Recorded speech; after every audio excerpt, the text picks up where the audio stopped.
7 o'clock. I'd like to welcome everybody to the March 26th Planning Board meeting. We'll call the meeting to order. I don't know if we can take roll call or doing away with that, or... Jamie, you want to take roll call? We can take roll call. I know we kind of got away from it. I'm not sure. We were big on that a couple months ago. Now it's... It's all good. Go for it. Okay. Robert Balfour. Here. David Chow. Michael Aronson. Here. Michael Beldotti. Present. Kaya Gam. Present. Jeff Casparo. Here. Okay, so I guess we could jump right into the public hearing for 34 State Street, Austin Land, LLC.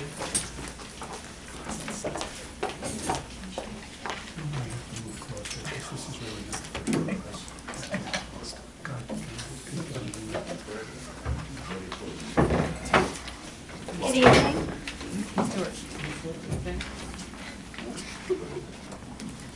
Hi again, my name's Annie Klein. I'm an associate with Del Bello, Donnell and Weingarten, Wise and Whitaker in White Plains. I'm here tonight on behalf of Hudson Step. When we met with you last month, you expressed some interest in going into more detail about the supplemental findings statement that we discussed. So I provided Stuart, and you should have copies of a draft resolution, which is kind of what we were thinking. Basically, it just goes through the history of the applications and states that there are no modifications to the project, that no significant changes to the conditions of the area, no potential impacts that were not evaluated in the original findings, and it incorporates the previous mitigation measures and conditions of the original findings, and then readopts the original findings, which would be attached to the supplemental findings. So I guess one of the newest twists was that since you guys were last here several years ago, we've approved the Austin Children's Center, and I'm assuming that's going to be starting. I think one of the concerns was, I guess, you know, sort of the impact being next to them now, and I think we kind of expressed that we'd hope you'd have sort of a mutual exchange with Yes, and I provided my client with the letter that the Austin Children's Center had given me, so he's aware, and you know, he's a good guy. He wants to do right, and he will work with the neighborhood. Great. The resolution that Ms. Klein provided, and I think you all have copies of, is, Tracy and I have both looked at it. It encompasses everything that the applicant has said. It goes through the prior history. It relates to the prior finding statement. This is done essentially in lieu of reopening SECRA, reopening an EIS, because as they have pointed out, it is essentially the same thing. Now that, if this board deems it necessary for anything else to be done, you could obviously do that if you thought that it was needed, be it a traffic study or something like that. But what this effectively does is it readopts the prior findings statement. That was back in 2014, if I remember correctly, October of 2014. And as Ms. Klein pointed out, it would be annexed to the resolution as basically, you know, readopted by this board for that purpose. This board would still have to approve at a later date conditional use, would still have to approve site plan, and I think you've all been provided. If you don't have it, we can certainly get it to you. The prior site plan resolutions that were approved by this board, there was an initial site plan resolution, then there was a subsequent amendment specifically as relates to BAR. There were also a few extensions that were granted. So that will come up further, you know, down the road before this board. But right now it's just to get through the supplemental findings so that the applicant can then go to the zoning board to get the necessary variances they need, which I believe deal with height and also with relating to parking. Right. As the parking being the main issue because they're using that underground robotic system. And both of those variances were granted before by the ZBA, but they will be coming, you know, we'll be back on the ZBA's agenda April the 9th. So they'll go to the ZBA and then come back for the conditional use and site plan here? Right. Right, we had that presentation last month, I think the architect was here, kind of yeah. giving us a sense of what, Right. what you envision. Yeah. So, what's your sense of when that'll kind of, a further developed plan will be back in front of us? Well, I mean, I think that, we plan on going to the zoning board next month. We also have to go to the board of trustees, but we can do these approvals in tandem as long as, the secret's in place. And on the architectural review, we still have, it's also later, we have to do finishes and exterior materials and stuff like that, which hasn't been. The BAR approval never expired. 'Cause- Never expired. So, and in fact, there was an initial BAR approval, and then there was a subsequent revision to that, which Right, yes. resulted in a second resolution. So that's done. I do understand, because I saw a note today that the applicant has been in touch with our planning department with regard to having a tour of the Smith Robinson House. Yes. And I think they're in the process of scheduling that with members of the HPC Yeah. to see what the condition is of that structure. Although that didn't expire either. No, the HPC did not as well. We just want to, Right, I mean, Keep everything up. at last meeting, the HBC expressed interest, so I told my client he's working to meet up with them and get a tour of Smith Robinson. Okay, great. Anybody else? At what point would, or is it too late, it was part of the seeker in terms of traffic impacts and flow, at what point would we be able to get information on that? Well, we certainly have what's existing already in the file. If we're gonna look at site plan, I guess that could be resurrected. So when we're reviewing a site plan again, we'd probably take a look at that if we thought it was necessary to update. Probably within, our purview to ask you to update the traffic if we felt it was necessary. Do we have the former secret findings? Oh, well, I have them here. Could we, I don't know if we have them off. well, even not just to look at tonight, but to look at, Oh, yeah, we can get, yeah. I believe they're on the website. Yeah, They they're are. on the website. They're up on the website, Oh, the on the Village of secret one, Austining, yeah, on yeah, the okay. secret page. Yeah. The findings should be there. Okay. And all, the Children's Center and the other projects in the downtown should have considered this project as a part of their traffic review. And again, if we adopt this updated findings, we'll still have an opportunity to review a site plan, ask questions about traffic flow and all those other good things. right, you're not locked into the site plan, I mean, you still have to approve site plan. So if there are issues that come up there, you can do that if you want to make an inquiry. This just basically moves the finding statement along. You could at this stage ask for more traffic if you thought it was necessary, but you do have that ability during the review of the site plan, which will come before this board. And I would suspect, given some of the questions that were asked by the zoning board at their last meeting, that those questions may well be asked by them as well, because they had made some inquiries as well. So that's out there. This just moves the step a little bit further. But the finding statement and the entire FEIS are all on the village's website. You go to the planning board, you look at the secret page, everything is there. So everything that Okay. was approved before can be seen there if anybody needs to see it. Okay. Anybody else, questions? Or- Move along. One other thing I wanted to just mention, this doesn't really affect the timeline, but my understanding is that the site, particularly the sidewalks, right now are currently overgrown, like the grass is overgrown, and on the southern edge of the site, which I think is James Street, the sidewalk is not even passable because like the grass is just overgrowth. So it just seems to me like it would be good for that neighborhood and the community if that was cleaned up during this process. But it doesn't affect the timeline of what we're. No, but I appreciate, Jeff, you mentioning that. I've been in touch with Ms. Klein. This developer has been in our justice court on just those violations. Okay.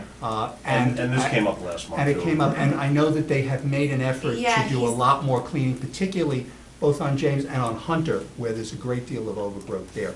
But to the extent that it's observed, we send the code enforcement officers out, we communicate, and I will say this, they've been far more responsive recently. So, but if anyone sees anything, please let the building department know, because they can go out and take care of that right away. Yeah, he has a manager who's been taking care of the overgrowth, cleaning up the trash on the property, so, you know, I'll let him know that this is an issue and he'll send someone out. Okay, great. Good. Anybody from the public care to speak to this application? Okay, well, that being said, I guess we can call for a motion to adopt the updated finding statement. Have a motion? Motion to update the statement. And a second? Second. Bob, second, okay. All in favor? Aye. Great. Motion carried. Thank you. Just one more thing. I'd also appreciate you have before you, the planned special waterfront permit. That is a Board of Trustees permit, but they referred it to you back in January for your review. So if you could send a positive recommendation to the Board of Trustees, we could get started on that permit too. It's part of this.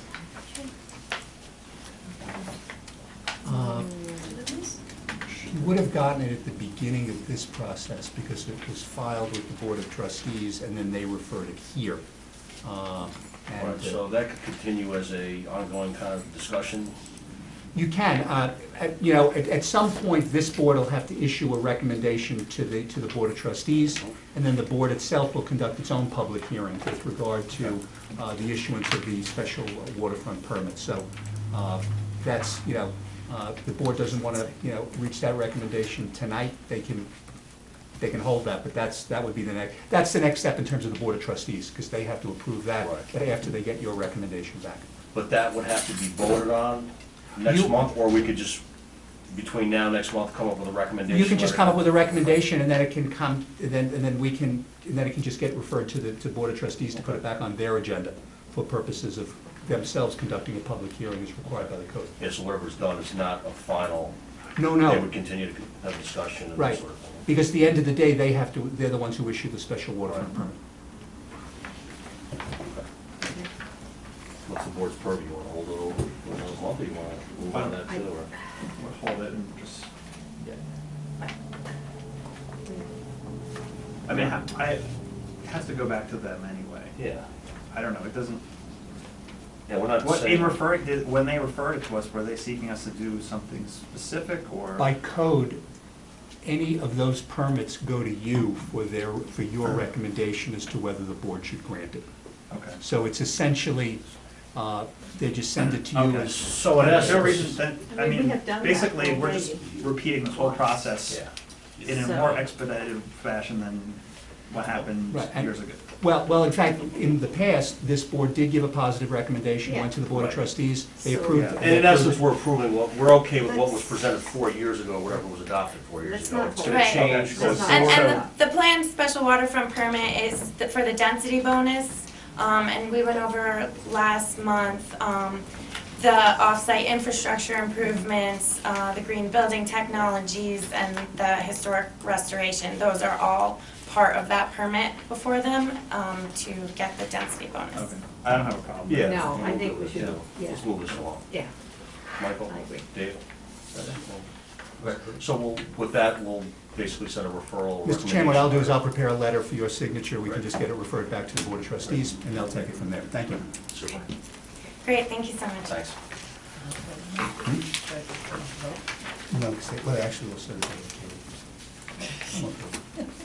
Okay. to All right, so that closes out public hearings. Rolling right into DAR review, 49 Spring Street. I think that's also on the Planning board. planning board agenda. And why don't, then, I guess what we do is let's jump to 78 Prospect Ave. Curtis?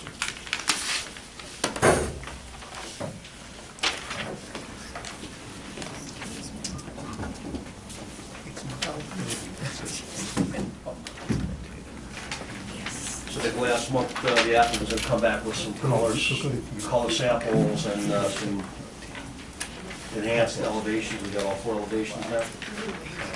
So yes, good evening to the board. My name is Otis Curtis, the owner and applicant. I brought samples. I might be challenging the engineering of your tripod here, so I might end up holding them. But at first, I thought maybe we could at least look what was submitted.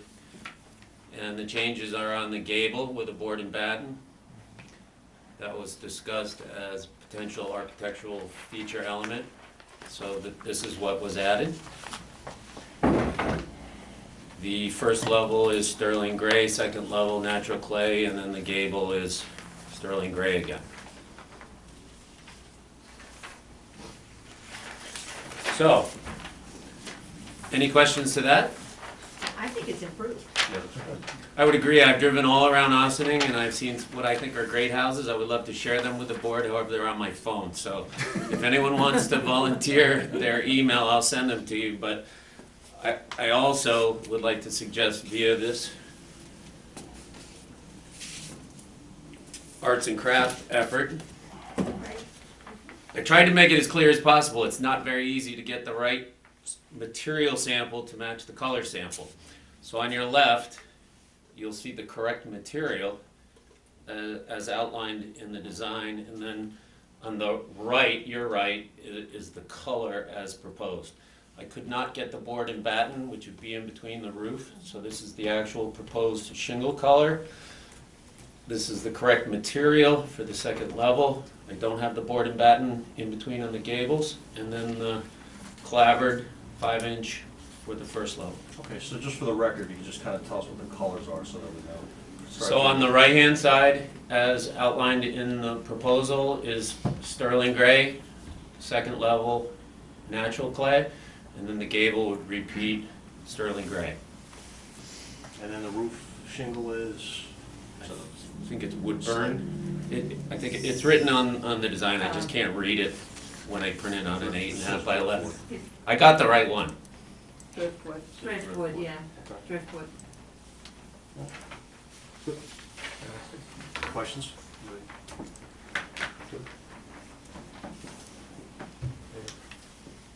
What is the plan for the garage level? The elevation for the garage? It's written on the proposal that it would be stucco. So the garage, I mean, the foundation would be stucco. And what color-wise? I don't believe a color is written there. It would be something to complement the first floor probably, so something in the sterling gray hue. Right, and so you will have the coursing of the trim, the white trim go between those two. It looks like those are. I think, I'm almost 100% sure that's what's on the proposal there. You see it, yep. So the white trim is also here. I mean, it's fairly straightforward, but it's not obvious sitting way back there, so I drew a black marker around it. The trim is right here. It's a composite material, white. Paintable or not? Not necessary. No, but is it material paintable if it could be painted later, or is it not? I have never painted a composite material, and I am sure a paint manufacturer would tell you it is paintable, but I would argue the whole purpose of a composite material is that you don't need to, and that you could buy a composite material that has, same thing with Trex, where they've improved over the years. They have a color that is resilient, they just have it penetrated all the way through. Somebody else? Anybody here from the public to address this application? Okay, that said, call for a motion to approve the application as submitted. I'll move. Jeff? Second. Michael? All in favor? Aye. Great, motion carried. Thank you. Thank you very much.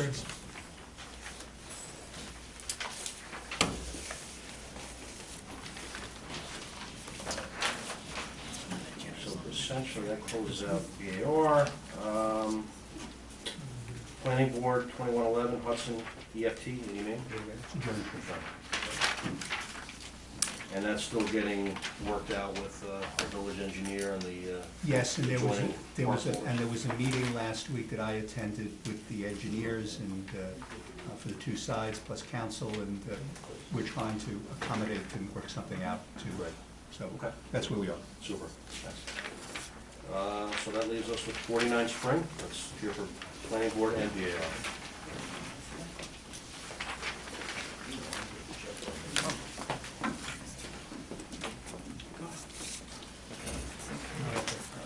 Jimmy? Good evening. We're currently in front of the CBA, still going through, we're waiting to obtain the variances, but in the process of doing our presentation to the CBA, in discussing the parking and the lack of parking and how we cannot provide parking because of the location and the proximity to the bus stop. It was there that we started researching and we discovered that we're probably better served by having a parking waiver from your board than obtaining a parking variance. Having said that, I do have a quick handout that we put together that I would like to pass along. We will provide new information. We will resubmit that for the next meeting. We just wanted to discuss this with the board. JB, remind us how many parking spaces you require? One. One. And you can't provide any off-street now? No, because we have, and that's what, there's a safety zone in front of the parking area, in front of the building.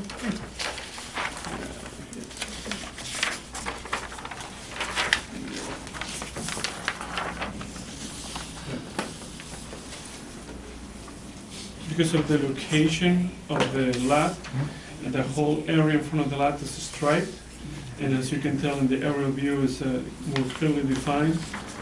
The striped area in front of the lot and its proximity to the double bus stop.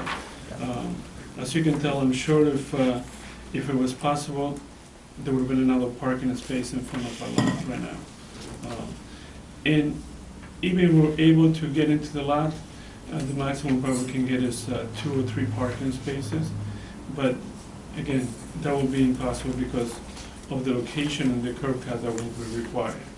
So having said that, having the discussion with the board and the consultants, we feel that we meet all the criteria for the waiver requirement. And that'd be a better use of the application than trying to obtain a variance for parking in the place.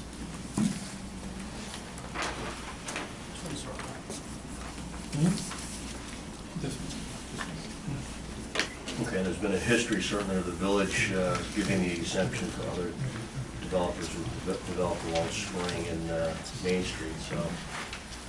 You know, at some point, the village is gonna have to come up with a system where we collect some money or get some kind of investment from all our developers to help offset, you know, some sort of a parking structure or whatever the, final determination or solution is to our parking crisis.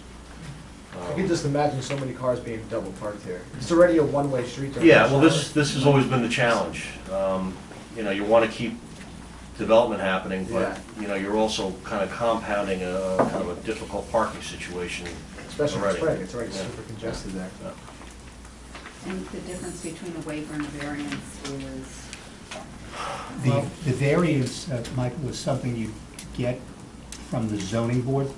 right, The waiver is something that the planning board can provide, and the code allows it in 3 specific districts, one of which is Village Center, which is where we are here. Right. But Variance would be essentially- site-specific. They would, each one of these parcels would go and request relief from parking, whereas we sort of have this Yes. parking exemption law that's been around for decades, and it's been used, but, I think the hope was always that, while that was getting used, the village would also be working on a longer-term solution to the parking problem, so, we're always cognizant of, making the matter worse, so, at some point, we'd like to try to get something from, applicants to help ease the burden of parking. Can you, this is not the bus stop itself, this is the safety zone, or is this the Yeah. stop? No, The bus it stop's is right right in in. front of the bus, kind of pulls right in front of the, So if you look at this, 83 is your lot essentially, right, on this Yes. site plan? 82 and 81 are Yeah. owned by others? This they're is owned the- by the village, that's part of the. I see, yeah. 81 and 82 are owned by the village. I believe so, I will double check that. Does the safety zone, is that a requirement that of all bus stops, or is that a require, is the safety zone required? Am I? Well, buses make a wide turn out, they're not gonna be able to just go straight out, so that's the clearance for them to turn Right. out. Right, so my question is, I mean, can you put a curb cut in a safety zone, or One of the reasons we're looking at the exemption is we thought it was impossible to do the parking because of that reason. If you look at from Maple to Waller, there are no curb cuts on that strip. They're actually, the first curb cut from Waller going to Main Street is the exit out of the Chase Bank and the entrance into the parking lot because of the fact that it's such a busy, dangerous spot. Yeah. Our concern when we were talking about the zoning was, if there were a bus there and someone's going south on Spring, they're gonna be cutting in front of a bus into a lot or coming out of a cutting out of a driveway to cross buses and then they're. Yeah, no, I understand It's not a that. safety, it's a real safety issue. My question is, can you put a curb cut in a safety zone? If you know the answer or not. I don't. Yeah. It would probably have to, I could check with the village engineer. I don't know the answer because also I guess the county itself may have regulations because it's a county bus stop. So- We could consult with Shusha County Department of Transportation. And just my initial thought on the practicalities of putting parking here, it seems like it would be difficult, but that question came to my mind thinking about this, so. We can find out. I'm just curious, the people who are going to be living in this building may or may not have cars, so where will they park? Well, we've made inquiry with the clerk. We would be eligible to get the regular parking passes or permits. So for the across the street lot? Well, or- wherever people in that neighborhood find a spot to play, across the street or on the street.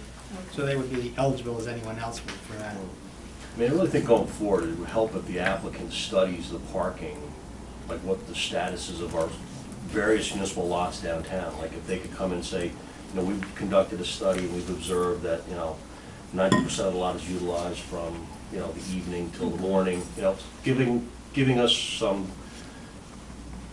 kind of something to stand on, if you will, to really say, okay, we understand why you need the exemption. So it helps if you guys come in and, have some empirical data that shows that, parking's maxed out, or, it is available, or it isn't, or whatever. So, I mean, that's just something. Yeah, I think that's important to do, but the thing that's idiosyncratic with this lot is that, when we did the closing purchase of it, it was interesting, how did the history of this lot? This was taken over by the village in the 80s on a tax lien, not used. I don't think there's ever been anything there. Then someone else took it, and I think they tried to, they bought the tax lien, I think it was 86 or something like that. They held it for a while, I think they had planned to do it, but it's gonna lay as just a vacant lot on Spring Street, totally useless, because any usage of it, even the most minimal usage, is gonna demand parking, which makes it it just doesn't allow it to be developed, so it's really setting it down to be an unused parcel on the middle of Spring Street. That's why we're looking for the exemption. We'd like to see it develop and have some beneficial use, become a taxpayer to the village. Right now, it's just a vacant lot. It'll be a, multi-story building generating tax revenue. So is there, just because we have the two lots over, one of them is showing you the lots that are the big public parking think, on the side of the church. Yeah, I'm sorry. But those lots are not allowed to be, there's no parking from, I think it's like 2 or 3 o'clock in the morning till 6.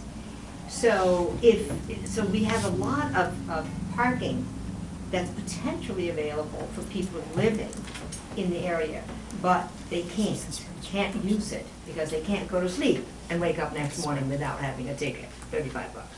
Which I know when I work late, I suddenly say, dang, I got a ticket. But, so is that something that can be discussed as we are discussing some of these, is something that we should put on an agenda for some discussion later on? Actually, the Department of Planning is working with the Village Manager's Office currently to analyze our existing parking, and we're gonna work on what the study will be. But right now, I have someone out there surveying where you can park and the current regulations that are on the street and on the books.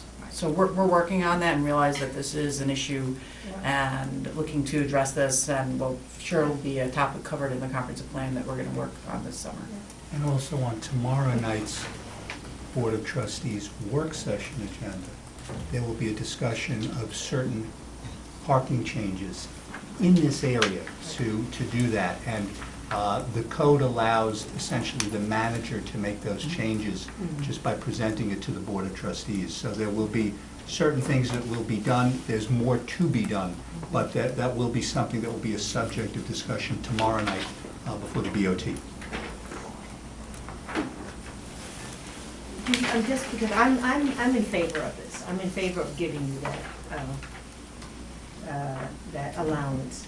But do you have any idea, do you have some numbers on the building next to which also is owned by same group? So they should be able to know what is that, it would be a very similar situation in terms of who would live there, how many people have cars, what is their situation currently? I mean, it's just a good data set to have, maybe. We can provide that. Yeah, I got it, I can give it, Yeah. yeah. Okay. Number of Pedro Silva, units, number of yeah. cars. Yeah, we can provide that. Yeah, 125 is the office. The building next door right now, and actually I can tell average, it's between 4 and 6 cars. Right now it's only 4 cars, but they already got to be 4 or 5, and they already got one time 6 people get cars. But average can say 5. Right now is only 4. Right. You know, because my wife knows everybody come and ask her to go to the clerk and apply for the tag. The tag. She have to sign it as a landlord, so she knows how many cars right now. And she knows actually, she controls that as a landlord. Pedro, how many apartments in the building next door? 12. So there are You're going to be the same next, yeah, Same number. right. And you said there's only, did you say there's like 4 or 5 cars? Yep. Because it's only one bedroom apartment. So essentially everyone else is either walking. People walk to the train, most of the people walk, yeah, they work in the city, I mean, work in the city, work in White Plains. Thank you. And some people work in White Plains, somebody's in an area, you take them as a right, because, you know, that's Yeah. individual people, you don't wanna get like a hot soul with So your statement cars. lends credibility to, you know, issuing an exemption, because again, the nature of your tenancies aren't kind Correctly. of heavy demand parking, so. Yeah, Yeah, yeah. yeah, that's right. Okay. So I guess the next thing, we will have to amend. What I would suggest is the application currently before this board does not include the parking waiver. So I think the applicant should amend the application to present the parking waiver, whatever information they can come back before this board. And as part of their site plan approval, they can also do this. And they also have something pending before the zoning board, but at this point, if they amend this application, they can at least present that to this board. Okay. Any other site plan issues at this point? Or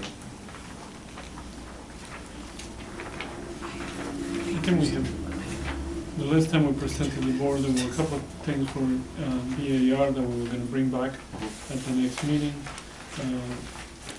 Some details on the windows, a couple items like that, but there was no site plan issues left there.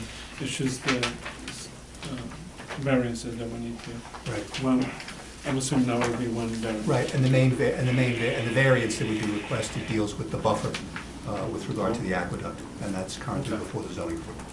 And on the first floor, if you do get a commercial tenant, you guys will be back for approval, or? Is that a condition? No, I thought that was, In the VC, I recall seeing. No. I don't think in the VC it's committed. And see one. As long as it was a permitted use, Yeah. what was on the first floor, maybe there could be for a sign permit. Yeah, because that would impact things too, potentially, if you have, you know, a lot of Yeah. deliveries, or, Right, you know, it's not business that, conditional. you know, requires more delivery, that would be an impact, so, No. just, you know, for discussion. you know, How trash is being handled, how? I guess, Everything in the back. You got a huge holly, 3 feet from one building, 3 feet or 4 feet from another. You got to be 6 or 7 feet. So you got the edge, it's like a pie in the back, but the the wider part, they probably like about 10 feet more than that. Mhm. So you got plenty of room straight to the holly. It's We a, will, we can show a that. garbage, And you guys have private carting now? Is that how it's handled over there? no, it's down, the village you take it from. Okay, so you have a dumpster in your Yeah, park dumpster, program? well, actually, I got the plastic dumpsters a lot easier because you come from the back to the holly. It's, that's what the village actually asked me to get it. I got a big dumpster from the 45, 47, and asked me to change to a small, plastic containers, garbage containers, so a lot easier for handling, so. So currently 45, 47, is the garbage in one of the shed, in the block shed, or? Is in a It's shed, in and the shed. everything is going to be enclosure. And with- that's gonna be all enclosed as With- well for the new? With the temperature control, actually, that's the way No I. kidding. Yeah, To make and the sure summer that you can it go stays in, you not cool? smell anything. Oh, wow, nice. Yes. That's the way I Like do. that. If you go to 5 branded, you get the same. Yeah. Yeah. That's still, nobody knows the answer to that one, yeah. That's still. Michael, one thing we may, we'll check with the village engineer, we've had this discussion before with regard to private carters. Yeah, I mean, that's sort of something. Just because that may be something that that the village engineer may prefer for this building, because they have been going more in that direction, so Yeah. we'll just get that, you know, To be in terms of consistent site with all plan. of that things. To get a private company to pick up the garbage? We'll find out with the village engineer. We'll ask It's him. okay, fine for me. And we should probably consider, or maybe not on this, at this point here, whether there will be use of gas or not. Well, Yes. Yeah, I mean, that's just kind of for the applicant to figure out. Yeah. Yeah, right now there's a moratorium on With communities. the moratorium on natural gas, which has been by Con Edison, Mhm. I don't know what's going on. for any new hookups, you would have had to apply by March 15th. Yes. And they, at recent events, they've said it could be up to 7 years. So you just might have to consider alternative Sorry. energy sources, whether it's Mhm. electric, you know, going solar, geothermal, or potentially oil. It probably, only the way it can be done, it's solar with electric heating. I don't see other way to do anything in there, no room for, I mean, it can be done before the building get out, you know, do a geothermal. Yeah, or doing a heat pump system. for- Right, heat, Right. yeah, the heat pump, it's one solution, probably the best way to do. In this place. It's a mix with the solar panels, and the electric backup. I don't know other way it can be done for a Is the building heat like pump that. sufficient for the cold winters we have here? No. No, right? No. No. Well, they- You go up to No, 60% they on it. Yeah. It can assist. They So have- so the reality is, I think, you know, everybody has to think about this, you know, applicants going forward, you know, with some. If you got a heat pump, I'm sorry, Mike, but if you got a heat pump, just answer a little more detail. Yeah. 60%, but you have to get us something, no matter who. Okay. Yeah. If you don't have the Usually gas, that's- you have to get the electric to back Right, up a little so, bit. so build into your, you know, application, your design, that there's room for Yes. an oil tank, whether it's above ground, below Yes. ground, however it's, you Yeah. know. Yeah. Because the reality is you still probably need more. Yeah. Required unit. Only the thing is a really dirty oil, being visual, furnace for everyone in the rooms. It's not a really a Yeah. great thing to do, but it's a small apartments, so it can be managed, I think, Yeah, through the solar panels, as the landlord provide that. And then the electric from Con Ed to take a little chunk out of the tenants. It's only the way it can be. Okay, so what do you want, we're gonna hold this over until next month, or? They have to apply. They have to Yeah. amend Amend their the application application. anyway, so I think that would be the best thing to do. Great. I'll see you Thank guys you. next month. Thank Okay, you. thank you. Thanks. Thanks. Okay, so moving right along, 5 Matilda Street, Franklin Creola. Gabrielle Salmon, architect, representing Mr. Criolla. I'm here to seek conditional use permit for an existing structure. I mean, it's the structure under construction. There is a history where we were permitted to build single-family home on existing foundation with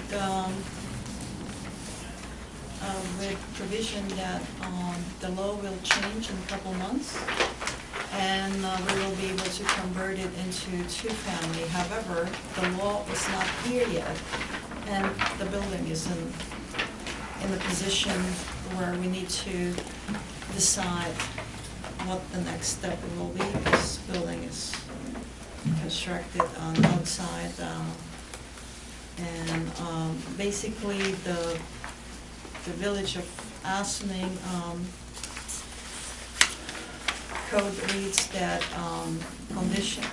there's only one requirement for conditional use permit, and that's for parking spaces, which we have. We have 2 under the house in the garage and 2 outside.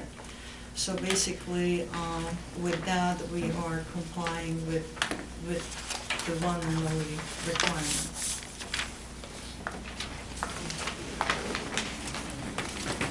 So this application goes pretty far back. I remember looking at least a couple earlier versions of 15, approvals. 2015.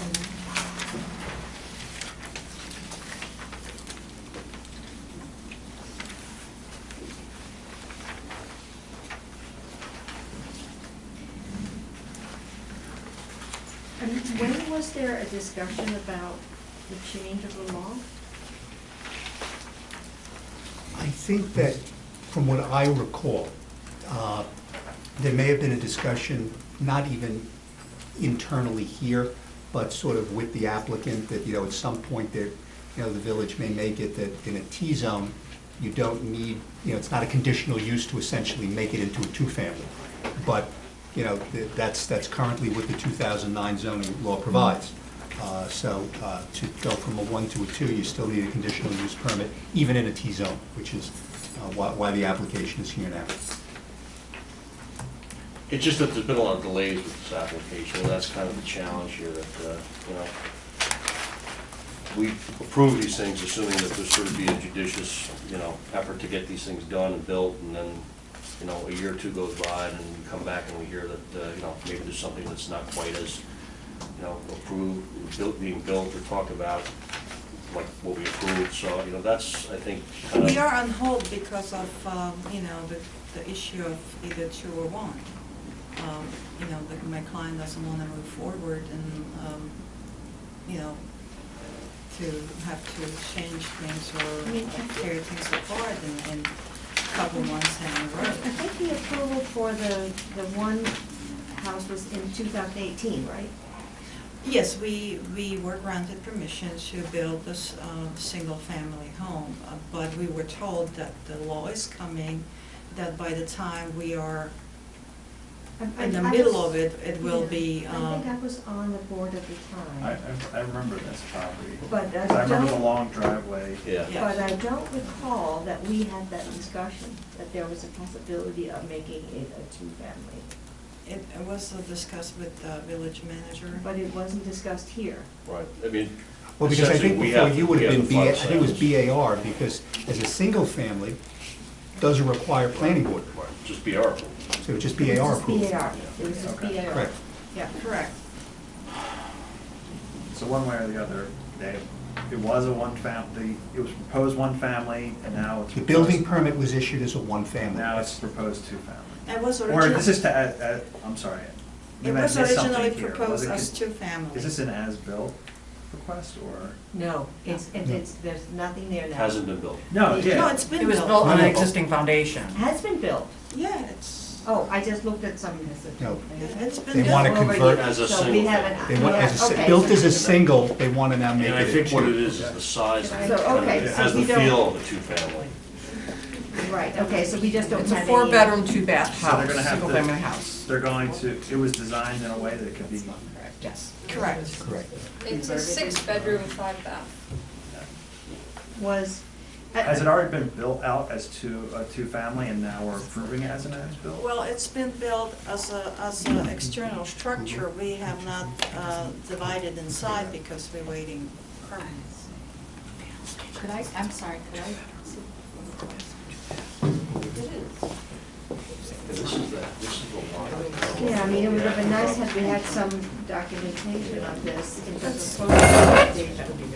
But I'm just curious because I don't recall, maybe it's just my memory that's not very keen, but I do not recall that even at the BAR that we were discussing that this could have been, that this could be turned into a two-family. And that we were, I don't think we approved the BAR, and the BAR process. Well, we wouldn't have, because it was a proposed one family. It was proposed Yeah, as we one wouldn't family. We only ever knew it as a one We bedroom. wouldn't even have gotten into that. But they built it knowing they're gonna make it a two-family, even though it was approved as a one-family. So Correct. Trying to circumnavigate what was going on.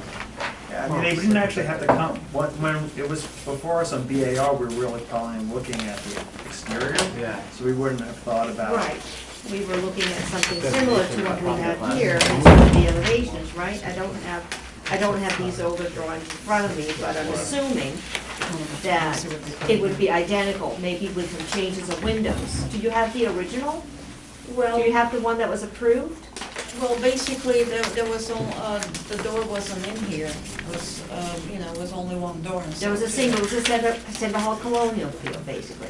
No, there was no change to exterior except for the door. Right, So you have, if you look at the key here, basically, there's a drawing from 2015, a revision in 2015, then a revision in and then January 2019, they decided to Right, essentially make it a two-family. so the drawings, the architectural review or approvals were based on plans from 2015 with a central hall, basically, a single door going. I don't have that in front of me, but, Well, there was a dividing wall, but there was only single door to enter, and there was a side opening to combine those spaces. I just feel a little bit sort of,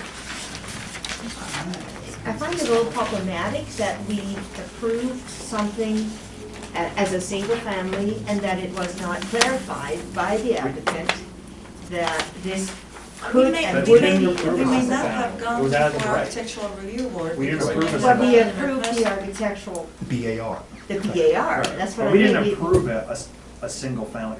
No, That's because as of right. it would never come before you. Yeah. Right. Well, But we find out approved, we approved the architectural plan. The as, you know, the look Yeah, of it, the the design finishes, of it. yeah. Right, and we approved Which that. hasn't changed. Well, the zoning Except for worksheet the door. speaks to, the Yeah. conformity. No, I of it. understand that I mean, everything in terms of zoning is as of right. I completely see that. It's not, in terms of the setbacks and everything else, Okay. there's no issue. I'm guessing, Right. is there anybody else on the board want to talk about this? I'm assuming there's some folks here in the audience that want to speak to this. But before I do that, just want to see if anybody else has any Well, comments. basically, we were promised that by the time we start this construction, this new law will be already in effect, and therefore we will be, Let me just, that was promised. I I mean, just want to Yeah, make, that's what I'm We worried could have a about. long Okay. discussion about it. I just want to make one thing very clear. While there may have been discussions to which the Corporation Council was, and my predecessor were not privy to, permits are not granted on promises of changing of the law. Right. Particularly the zoning law. And the fact of the matter is that since 2009, it has been the law that in a T-zone, to convert it to a two-family from a one-family is a conditional use and requires to come back before this board. That's as simple as that. Whether or not someone within the village said, it is hoped that we will change the law, hope springs eternal, but it doesn't mean that ultimately that's what the determination is. So is the main entrance, I'm looking at sheet A3, these two side-by-side doors, that's the front, considered the front entrance, or? correct. I would like to see, when it was designed as a one-family, what that entrance looked like. You're saying the only difference was there was a single center door, there was no other? I don't know how that makes sense with the way the foundation is. Garages that Yeah, I mean, you'd almost, it'd be helpful to certainly have the previous drawing, because obviously Yeah. these are amendments I mean, to it's the original. only way I can explain it, and you can probably validate that, is that it was a central hall, you came into a public, if you had that in mind, to to bring it in, to convert it easily to two-family, that it would be one central hall entry door that then came into two separate, basically two separate entries into two separate units, right? But we don't, it's like we can't see here what it was. Okay, So, we could provide that.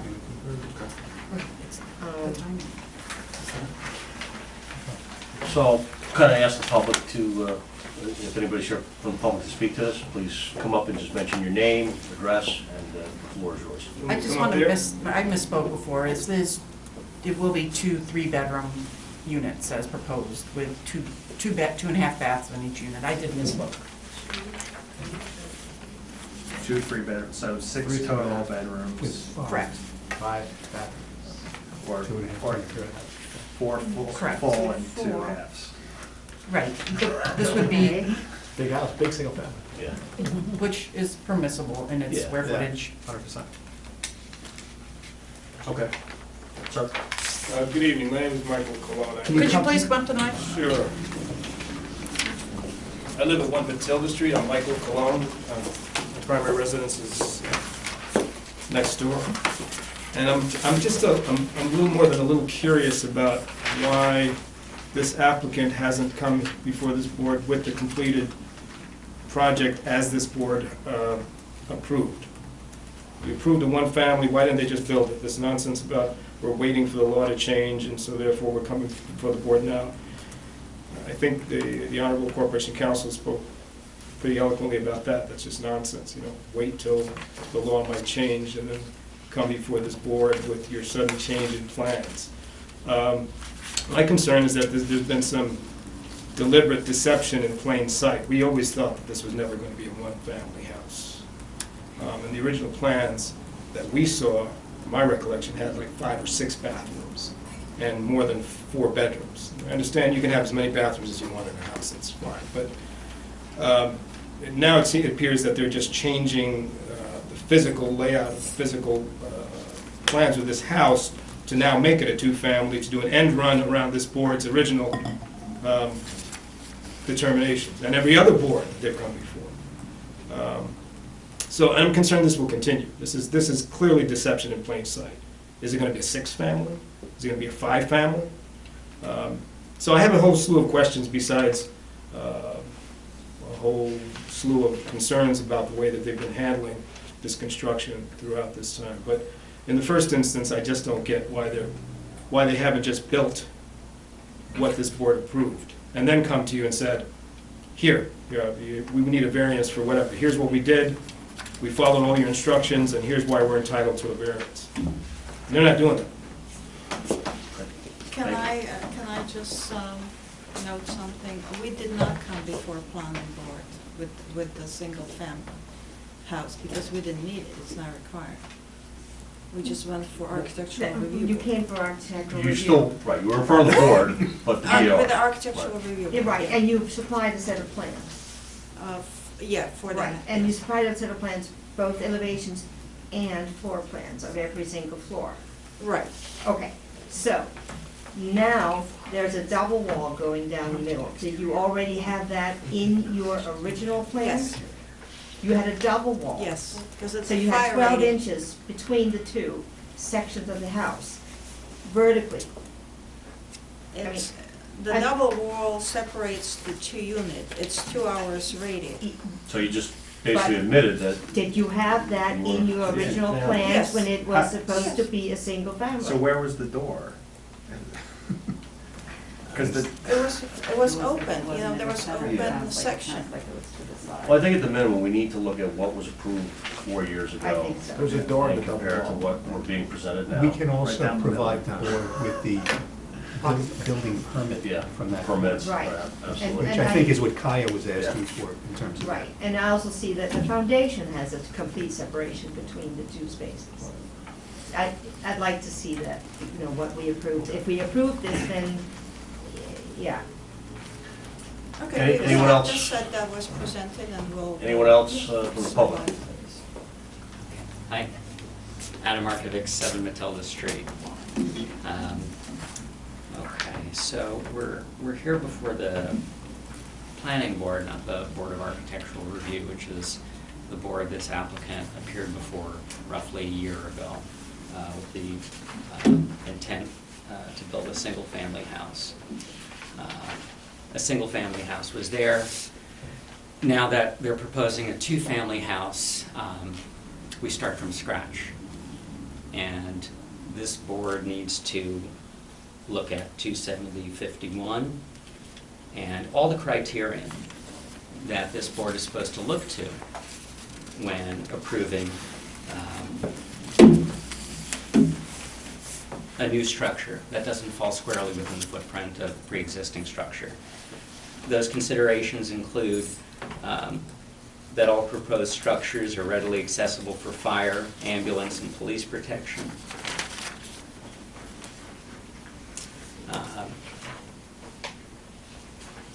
And among others, that the use will be suitable for the property on which it is proposed, considering the property's size, location, topography, and natural resources. My biggest concern when this came before the Board of Architectural Review about a year ago is traffic along the driveway. I have a photo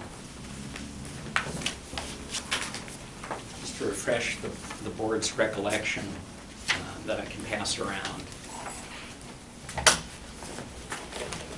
These are two photos of my house, 7 Matilda Street, the driveway leading to 5 Matilda. And the driveway is about 8 feet wide. It runs about 2.5 to 3 feet away from the side of my house. And the concern I expressed a year ago was that there might be accidents along this road, that a car could swerve off the road in snowy or wet conditions and veer into the side of my house. And because allegedly a single-family home in the existing footprint was being built, these concerns weren't addressed by the board.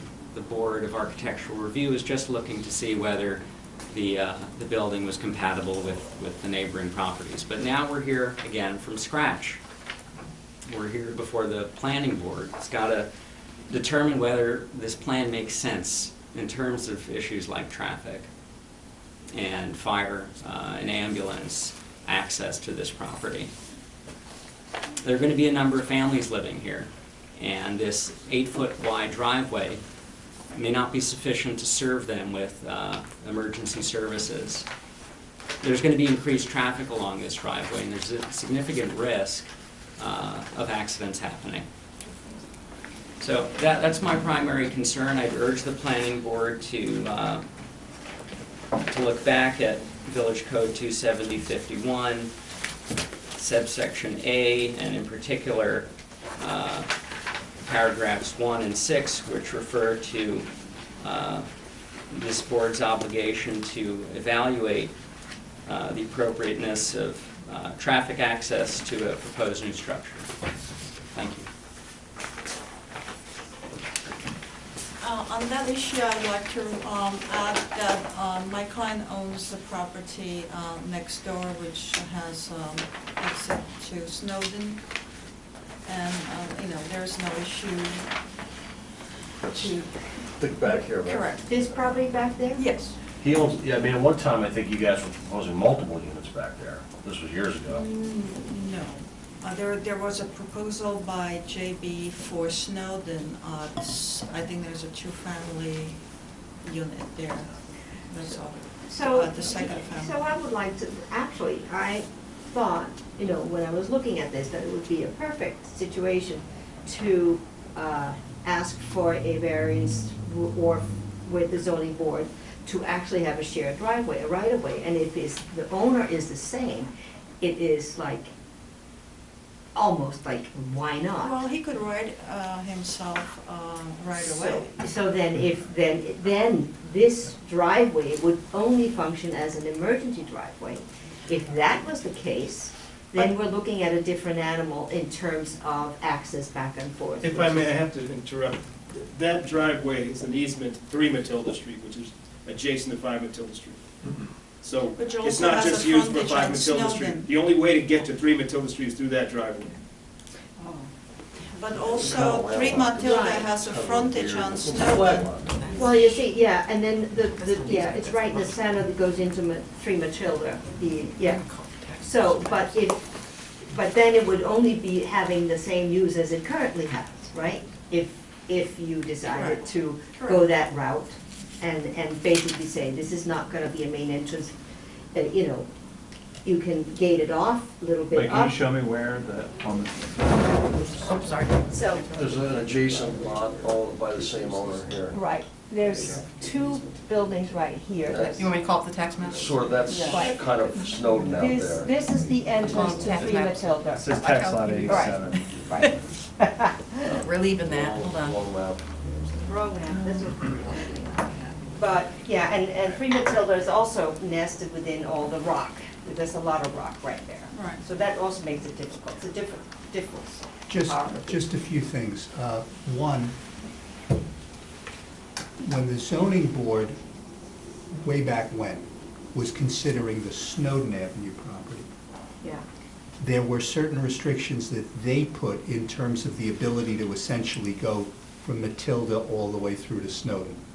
Now, that was a condition they put to their variance being granted, but since the construction on Snowden never took place, that restriction didn't go into place. The other point is, while it's true that Mr. Criollo now owns both properties, that may not be something that goes on, you know, in the future. So you're gonna have to deal with whoever's a future owner there. But I mean, you have that situation you everywhere. do, but the point about closing off the access was something that the zoning board had actually dealt with, but did not come to fruition because. And their intention was they didn't want traffic coming through Matilda onto Snowden? They That was didn't the want zone- it, they didn't want it There to was a basically. different issue, Mr. Essentially. Mr. Criollo He had a Senior construction had vehicles. construction vehicles there, which are not there because he doesn't own the building anymore. His son does. So I think that's a moot point at this moment to trying to close off the connection between 5 Matilda and 36 Snowden. I mean, So I we think, are happy to so, reopen. hearing what you're saying, to kind of frame this for next month, I think we'll want to see the original approved plan from Okay. last year, I guess. And maybe we can go back to 15 to see what. You mean the building permit plan? The There was building no permit approval plans. of the plan by the planning board. The approved construction plan, Got it. you know, the building Okay. permit was issued up. I think we need to look at site plan. I think we should have a site plan. You know, you have a survey, but I think, you know, we need to consider parking and some of these other things and the flow of traffic and connectivity with Snowden and sort of those things. So I think we need that and whatever else. And Kaya, you wanted to see the BAR application that was Yes, the prior, yes. correct? Yeah. Okay.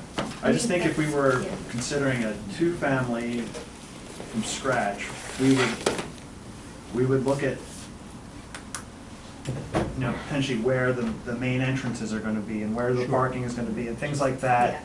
And, you know, what we've been presented is, you know, we've been told that this is an empty shell, it could, built for a 1-family, and it's just gonna be cut down the middle, but I think there are things we would consider if we were gonna put a 2-family, especially on a flag lot, or sort of like a flag lot. Understood.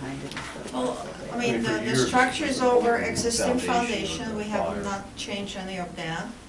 And the only condition that we have to comply with in order to get conditional use, it's 4 parking spaces, and we have complied with that. I have a question though, since I'd like to go. So it's fine. See, this is the property line, right? Correct. Here, okay. So we have a building here that's sitting on 2. That's 3 Matilda. Mhm. This is 3. Yeah, the one you pointed out, that's 3. That's one This is 3 Matilda. Matilda. That's one Matilda. Oh, that's That's 1 Matilda. 1, 3, I think the other gentleman's That's fine. That's 7. This is Seven. Snowden right here, Right. right? We're looking at Snowden. What is this building that's 3. sitting on 2? That has a right of way Okay, from. so the current owner owns this and this. Right. So, but there's a building here that is owned by someone else that is actually sitting on I think the 2 owners are different here. properties. Owners What, are here. I'm just asking in Yeah. terms of technicality here, because we're already we're already having a lot of overlays between owners and access. So this is what I'd like to get, some understanding of in relationship to the rest. So I think a site plan would Yeah. take us far down the road Yeah. to resolving this, I guess. Right. Yeah, I mean, we have to be careful looking at other properties. They're here before this property, and we really need to consider a legal non-conforming lot, that because it's a legal non-conforming lot, it is in conformance with zoning. You really need to consider that when you're evaluating this property. I understand. And making it go on to another property, it's something, Well, I don't think we're gonna have a site plan for the property. We're looking for a site plan we for could the show parcel site owned by plan. your applicant. Yeah, Yeah, I for mean- Snowden, but not for theirs. No, of course not, of course not. But there are so many properties in Ossining where you have the steep slope, you have a house all the way in the back, you have driveways that are shared by two. And if you look at the property lines, it is not necessarily, the property lines do not necessarily follow the use of those driveways. So what I'm saying here is that we have a similar situation. We have a property that's broaching two different, you have a building that's broaching two different properties. And there's just a lot here that I think we should look at in relationship. I'm not saying that we should try to limit something that is allowed. For clarity, the But- building is all within the one property. The property, this is the property, and the building is within the property. I It's not- understand. It's not spanning two properties. I understand that. You're talking about another property. I am talking about another Okay. property. I am. All right, Yes. I just want to be clear But about I that. also understand that that property is also owned by the applicant currently. Yeah, the rectangular one. This one here. Right, that one. Not this one. Also, the size of property is 3.4 times larger than required for the T-zone. T-zone is required to have a 7,500 square feet. We have 25,000 square feet, so he has a plenty of land. I don't think that's the issue. I don't think the issue is whether there's enough land and enough setback to build the size of house that has been built. Right, now on paper, the zoning calculations, the zoning worksheet, show that, you guys have all this bulk and, all the requirements are there, but, you have to take into consideration, this narrow driveway, the rock outcropping, the nature of the site, so that's where we get involved and look at the site plan. So just summarize, for the next meeting, I will prepare the site plan for 5 Matilda and 36 Snowden combined. I'm not going to venture into neighboring properties, and I'm going to show how we could get to our property 2 ways. But could you show your properties in relationship to the other properties in the neighborhood? It just would be helpful for context. And Oh, sure, we could show a small map, Yeah, that's really all, that's what we're asking, is the All right. relationship. And Not certainly images of, how it looks now, how it's built, floor elevations I think would help, and, maybe some, images of, adjoining parcels, how it looks versus what's, And we'll get you the building department application, Yeah. great. as well as the Yeah. prior BAR. Just one other thing that came to mind, the proposed and existing driveway, the width of that, can that accommodate two-way traffic? I mean, I the saw a car, picture. yeah, you could drive through it, yes. Wait, I'm sorry. You Yeah. can't You can have- cross you side by can't have side. two cars It's pass. 18. Oh, two car, no. Oh, so Yes, it's- because when you have a one-family house, the width is not as much a concern of having two-way traffic, but then once you start going two-family, now you're talking about, it's a very long driveway. But you You could, know. when you hear, you could see if anybody's there or vice versa. I mean, it's very clear. May I say something? Every Can time you a please car... state your name and come to the Sorry, mic? I'm a resident of 7 Matilda. You need to state Sorry, your name and it's- come to the mic, I'm sorry. Joyce Tabalacci. The driveway is so narrow, in fact, that every time a car goes up or down it, our house rattles. We have a stone foundation, our house is circa 1850. This is a very problematic arrangement that they're you know, even with the construction vehicles for this home that's being constructed, it's been really trying and very difficult, and we're concerned about the foundation of our house. So increased traffic on this very narrow road, we need to come up with a different solution. Well, it would be for residential only, certainly, commercial's prohibited in a T-zone, you can't park trucks, construction equipment, that sort of thing, so. Also, we didn't use any construction vehicles coming from the farm until we were coming from 36 now. Okay. That's not, I mean, That's there have not been true. construction vehicles, Yeah. I mean, we That's can not both attest to it as being adjoining neighbors, that there, I mean, at least twice a day, there's some sort of truck and trailer being pulled up and down the driveway. May I say something? Yeah. My name is Lorraine Plaza Cologne. I'm a longstanding resident at 1 Matilda. I'm also a real estate agent. I've been trying to show 3 Matilda for rental. And of course, all the construction that's going on has been a huge obstacle. As for commercial vehicles, it's been typical that there's always big construction trucks. Right now, 5 Matildas, there appears to be like 3 landscaping trucks. I've witnessed the gentleman come in at, excuse me, 6 a.m., take what he needs, and then goes off to work. So I'm under the impression that the land is, 5 Matildas currently being rented for parking space to these landscaping companies. In addition, my concern with 5 Matilda, it was initially approved as a one-family, with the understanding that there would be a barrier wall between 36 and 5 Matilda. I guess that everybody was trying to come up with solutions. My concern is in terms of the history of the owners of these properties.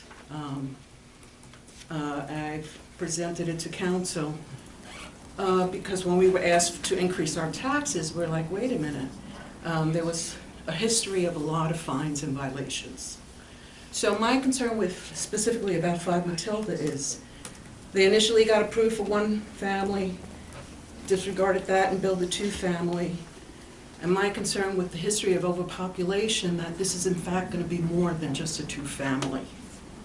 And so I'd like to know, how does a building control that after it's approved too?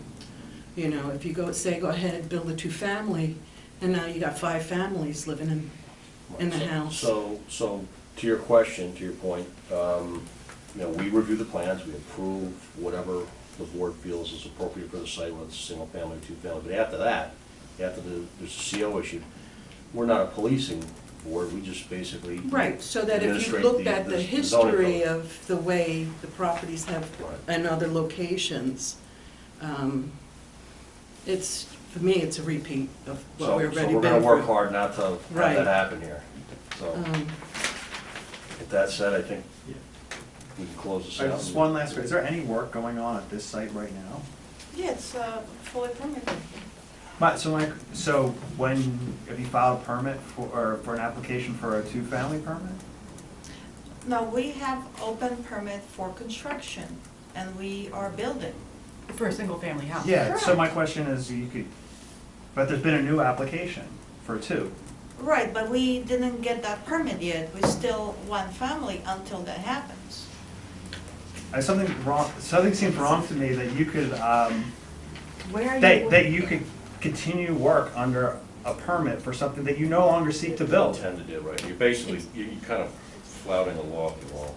It's a permitted use as a single family. They have a building permit for a single family house. If they don't get this, it will be a single family house. I mean, but you can't hold this board hostage and say, well, we went all the way down the road and built this structure that we're stuck with now. Usually when someone comes in front of us with a new application, they're not building something else, that they're not coming to us for an application for that. I mean, next month, we could hold a vote and this could not pass. Right, and then what about the infrastructure? You're setting in, electric and plumbing for 2, or are you waiting to do that? We're waiting to do that. And That's so, why but we stopped. Plumbing and electric is something you start off with very early, so, that's the thing I don't understand. You are potentially have set up and put money into something that is preempting two-family. So you're adding cost to your one-family Not at this construction. point, because Well, we not didn't at get this point. approval. You're saying it's only it is an empty shell. Is that Right, I what mean, you're it- saying? whatever There. was approved, that's what we're building, what I don't we put it understand. on hold. I don't see how you could Because- get a permit to build A, and then start building it, and before you're done, apply for B, which is something different, and continue building A while you go through to boards. Well, and seek the- originally, if you go through the history to 2015, we did start it with two-family. But because the law wasn't there yet, we, You could have always We- come to this board and asked for a two-family. That's been a condition, that has been a conditional use that this board, since well, we've years been and years waiting could- for that could new law issue. to come out. But And why then would we- you, that's not, We that's do them something all the that's, time. logically, there's something missing here, and that's what I think Right. we're So- trying to get The at. zoning doesn't have a thing for timing. At any time that if you want to change your use of your property or go through the permitting process, you can do that. If you With an open permit? Yeah, that, it does not address that there's not a timing factor, unlike with, it's brought up as seeker where you have segmentation. We don't have that in zoning. If you want to change your site plan, whatever their original plan is, whatever they thought they could have been waiting for the zoning to change, that, we don't have that in here. With these laws, that's irrelevant, really. This is what we have to work with. And essentially, if the board next month feels that this is not appropriate for the site, we would, vote in that manner. I mean, Any of their so neighbors there's could always- come in for the exact same thing, whether their house was built yesterday or 200 years ago. Yeah, I just want to make it clear that if you're continuing to build, a consideration of this board as to whether or not it should be a two-family shouldn't be that you've already put a lot of work into going down that road. That's the risk that they're Yeah. taking. Yeah. That is a Right. a risk I that wanna put they're. that- I wanna make that very Absolutely. clear, I yeah. totally agree with that. Is a Yeah. risk that they are taking, that they've gone down a road, but it is legal as a single-family house to have that many bedrooms. They are in Right. compliance with Yeah. zoning for No, lot no. area. And they could finish it, and get a CO, And they That's it. could rent Yeah. it to, there's nothing that stops, as long as it's a functional family equivalent living in there. And they have a code capacity of number of people that can be in the number of bedrooms that they have. And that will be a code capacity if we're talking about. Right, no, But I have I another, I have a overcrowding. question in that. If you've set up to have, let's say, 2 meters, 2 electrical meters, 2 gas meters if they already had gas. If you have set up We to don't do- have that yet. No, okay, but I'm just asking as more of a rhetorical question at this point.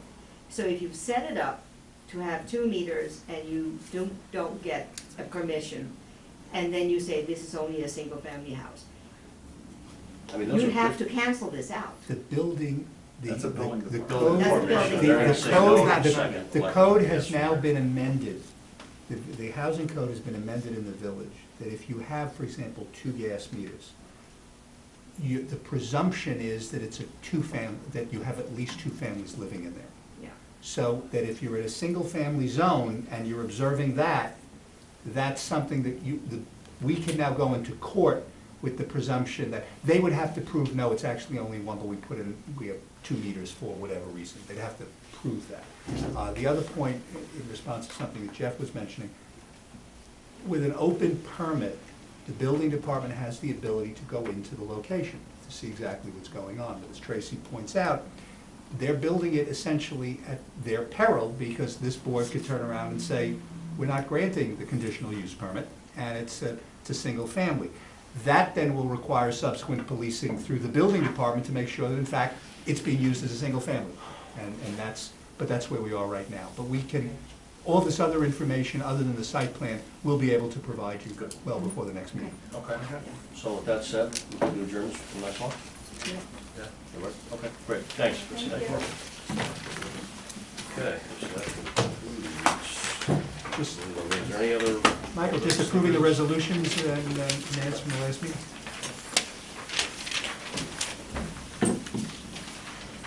So we're adjourned, right? We're not voting on minutes? No, you don't, and I just need you to sign off on the resolutions, so. All right, great. Thanks, everybody. That's it, we're done. We're gonna do that.